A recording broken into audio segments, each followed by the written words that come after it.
Hello and welcome to Glue. Today we will walk through a Glue space known for its versatility, Project Garden. Project Garden is designed for all hands meetings, workshops and project war rooms. Its design includes color-coded, sound-isolated zones that allow teams to divide into the groups and reconvene at the central amphitheater area, which you can see behind me. Let's get a close view at this central area. In this central amphitheater area, we have installed the screen to share any needed materials for your meeting. Because of its central location, this part of the space can be used as both the starting and ending point of your meeting or workshop.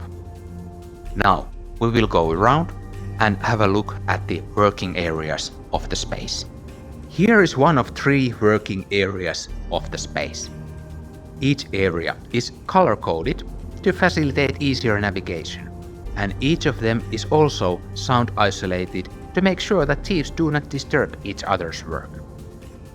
The areas are done in the way that teams have plenty of space to use collaboration tools as well as set up materials on the walls. Now we are back at the starting point. And here you can see how everything is connected in this space. Starting from this yellow area and stairs to the green area. I hope you enjoyed our tour today. Thanks for joining and see you in Glue Spaces.